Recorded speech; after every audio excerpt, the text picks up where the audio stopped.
In the pastures of Bethlehem, a young man tended his father's sheep. He was the youngest son of Jesse, a boy overlooked by his family, yet chosen by God. David spent his days protecting his flock, fighting off lions and bears with his sling and staff, and his nights singing psalms to the God of Israel. "The Lord is my shepherd, I shall not want. He makes me lie down in green pastures. He leads me beside still waters. He restores my soul."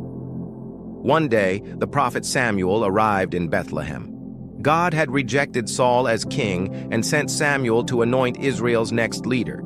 Jesse brought out his sons one by one, tall, strong, impressive men. But the Lord said no to each. "Do not consider his appearance or his height," God told Samuel. "The Lord does not see as man sees. Man looks at the outward appearance, but the Lord looks at the heart." Finally, Samuel asked, "Are these all your sons?" Jesse answered, "There is still the youngest, but he is out tending the sheep." When David entered, Scripture says he was ruddy with beautiful eyes and handsome appearance.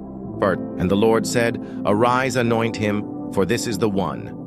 Before his astonished family, Samuel poured oil on David's head, and the Spirit of the Lord came powerfully upon David from that day forward.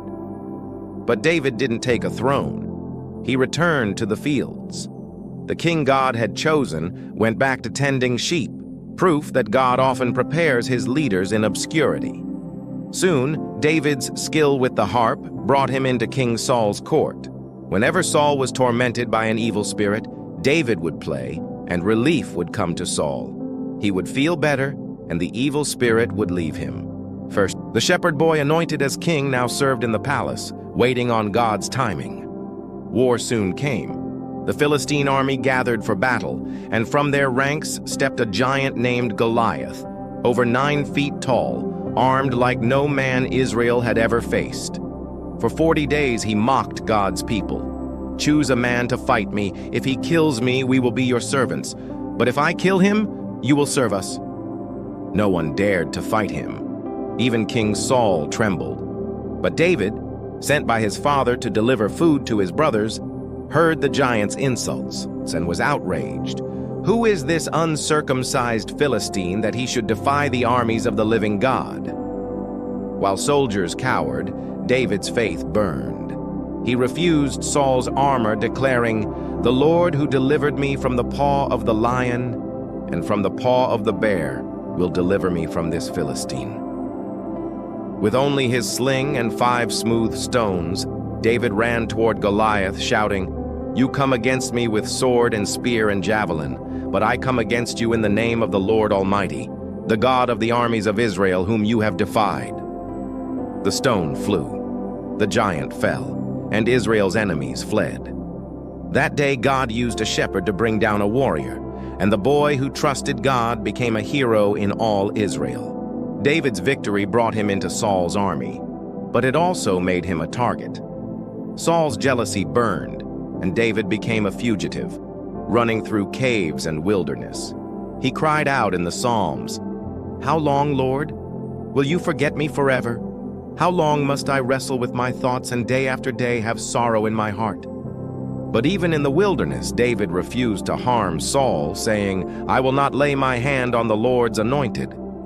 In time, Saul fell in battle, and David was crowned king. He brought the Ark of the Covenant to Jerusalem, dancing before the Lord with all his might. But David's story isn't one of unbroken triumph. His sin with Bathsheba shattered his household and cost him dearly. Confronted by the prophet Nathan, David repented deeply. "Create in me a clean heart, O God, and renew a right spirit within me. Restore to me the joy of your salvation."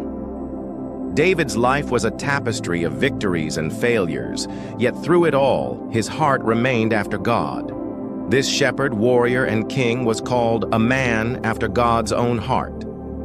David's story teaches us that God lifts the overlooked, strengthens the faithful, disciplines the fallen, and redeems the repentant. And even now, we sing his words, "Surely goodness and mercy shall follow me all the days of my life, and I will dwell in the house of the Lord forever."